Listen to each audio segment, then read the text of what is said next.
जाणून घ्यावं वाटतं. आता मी बोलवण्याचं काम करतो. आपल्या ग्रुपवरती आहे, व्हॉट्सअप ग्रुपला सर्वच पदाधिकारी तसं पण व्हॉट्सअप ग्रुपवरनं मेसेज टाकणं वेगळं आणि स्वतः फोन करून एकदा बोलणं वेगळं असा पण येते होते ते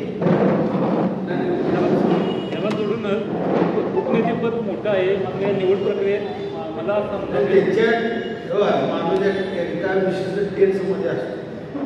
त्यांच्या डोक्यात काय चालले काय नाही ते विशेष दृष्टीला कळवते. त्यानंतर आम्ही एकच असणार मी स्वतः फोन करतो. माझ्या काय अडचण कशावरून गरज झाला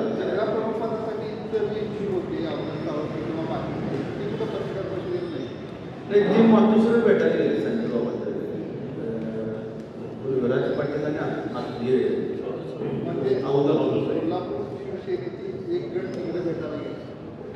गेल्याच कसं आहे 25-30 वर्षात त्यांचे चांगलं रिलेशन तयार झाले.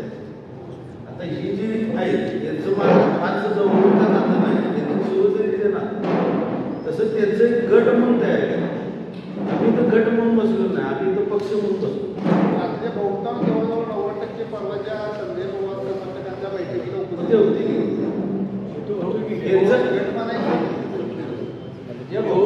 उपनेत्यांनी कॉल केला होता म्हणून आम्ही गेलो. उपनेत्यांचा प्रोटोकॉल पाळलाच पाहिजे. कोल्हापूर महानगरपालिका नाही पक्ष म्हणून आम्ही सगळीकडे जाणार. पक्ष म्हणून जाणार त्यांचा पण आता आम्ही त्यांच्यावर त्यांचा पण आलो पक्ष म्हणून आलोय.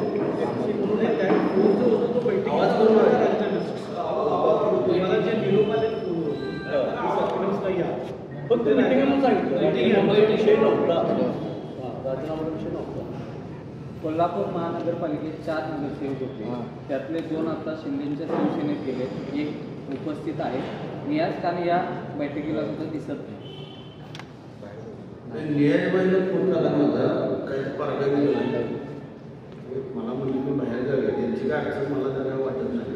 आणि जे कोण साहेब गेलेले तुम्हाला मी राजेश क्षीरसागरांनी एक फाईट दिली बा. मीडियाने विचारलं की उद्धव ठाकरेच्या पक्षातील अमुक जरा अरे आवाज करू नका ते पक्षामध्ये असं असं घडलेलं आहे. तर त्यांनी असं जरा अहंकाराने उत्तर दिलं. शिंदे सेनेमध्ये सागर जरा घेईल फोटो. शिंदे सेनेने परवा बदली झाले फोटो काढून म्हणजे किती स्टँडर्ड मध्ये त्यांनी बदली केलं तर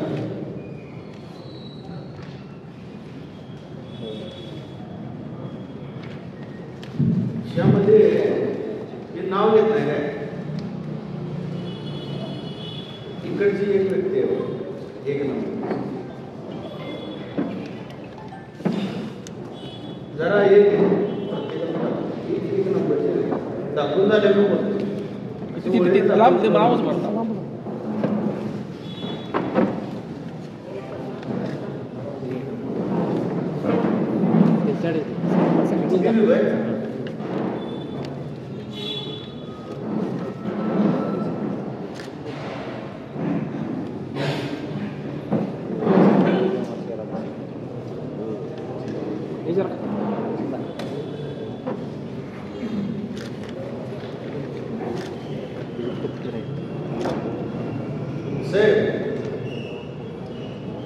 या व्यक्तीची मीडियानं कुठे चौकशी करायची.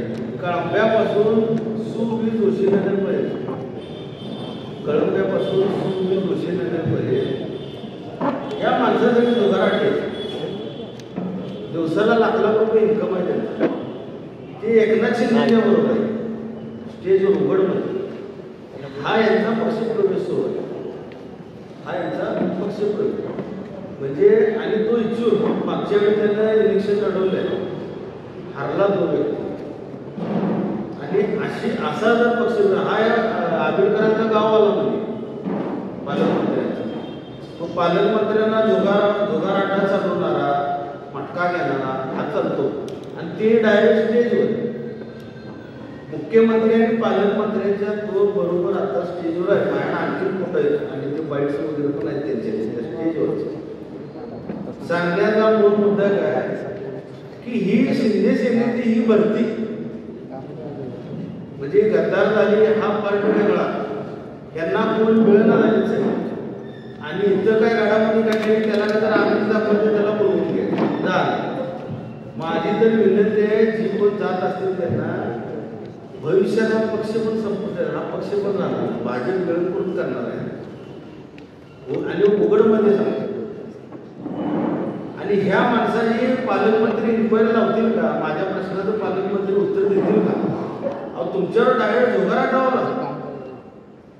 ज्या माणसामुळे ज्या व्यक्तीमुळे कोल्हापूर शहरातील एक नवीन तरुण पिढी बाद झाली, देशोधडीला लागली, ज्यावेळी आपल्या महामार्गावर डान्स बार चालू होता हायवे नावाचा, त्याच्यावर ऍक्शन घेतला स्थानिक लोकांनी. तो विधिमंडळात गेला, तारांकित प्रश्न उपस्थित झाला. आणि मला अजूनही अभिमान वाटतो आधाराबादचा राष्ट्रवादी काँग्रेस पक्षाचे प्रवक्ते म्हणून ते काम करायचे होते, उपमुख्यमंत्री होते किंवा गृहमंत्री आहेत त्यावेळी.